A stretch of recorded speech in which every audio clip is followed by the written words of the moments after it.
it's always been the right time for AJ to fight Fury. I feel like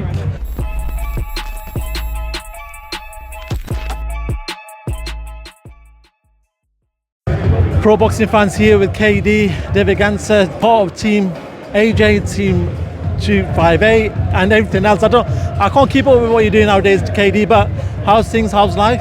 Yeah, I can't complain. Keeping it moving, got a busy part of the year at the moment, so excited.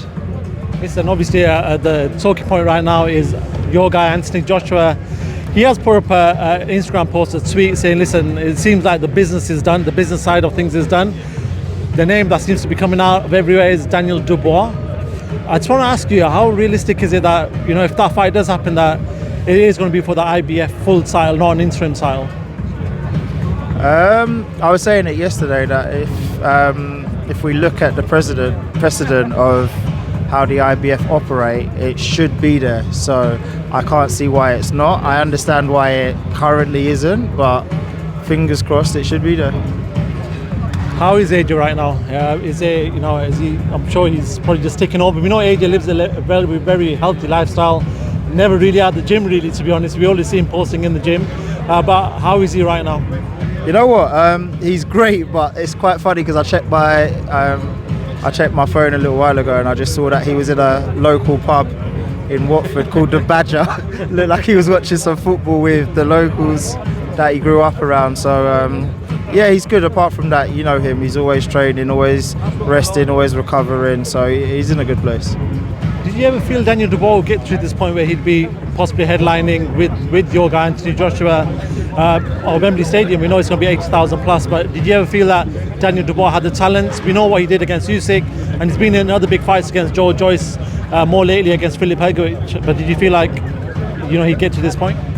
Yeah, you know what? The thing with the heavyweight scene is that when you're there, you can arrive at any point. And I guess when you look at the road Daniel's taken from, he probably could have competed to go towards the Olympics in Rio and then going to Tokyo, but he chose the professional route and he's done well ever since. So I guess the paths were going to collide. It was just a case of where AJ was, I guess, but Daniel's done well to catch up. I guess when he turned pro, Frank Warren and all sorts were really pushing this from the get-go. So I guess if this is the fight that is next, which I can't confirm or deny, then I guess we're in for what Frank initially invested in. Carl Froch, who's talked about this fight, said, listen, this is the right time for AJ to even fight Fury and knock him out. It feels like momentum with AJ at this present time, and begin to see that ruthlessness from Anthony Joshua that we got to see a long time when he was going through the first 15-20 fights of his career. Do you agree with that? Do you feel like, you know what, if AJ and Fury were to sort of lock horns, that AJ's got an advantage right now on where he is and even knocks Fury out if that was to happen in the future? You know what, my bias always kicks in, and I felt like it's always been the right time for AJ to fight Fury. I feel like ever since he's burst on the scene, it's been the fight that everyone spoke about, and I've never knocked back my man in that fight. So it's not really about time, and it's just about when now. So because, like I said, we've been there a few times trying to get it done. So the timing's good, but he's still caught up in a rematch with Usyk. So let's not even really focus on that right now. Final before I do let you go, talking about that rematch with Usyk, Tyson Fury has done his first interview since that loss, and he said, listen, he thought he won the fight, and he said that in the rematch, he has to knock him out. He doesn't feel like he's going to get a decision in that rematch. Do you see that, or do you feel like, you know, Tyson just needs to do what he's doing, and if he does get a win, he can win via points? Do you know what?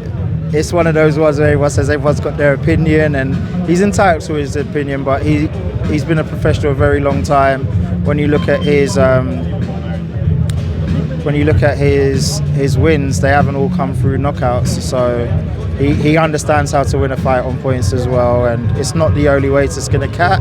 And I wouldn't put that pressure on him that he's putting on himself, that's the only way to beat Usyk. I didn't think he had a terrible fight against him, but let's see. It's his fight, not mine. Cool. Hopefully we get to hear an announcement in the next day or two in regards to your guys. So Joshua, hopefully there's a press conference from what we're hearing. But yeah, KD, always a pleasure talking to you, mate. We will speak to you next week when there's a bit more clarification on what's going on. Everyone keeps telling me that we will talk next week and that there's a press conference. I can't confirm or deny, so if I do see you next week, we'll talk. If we don't, then you can message me. All right, take care. Sorry, man.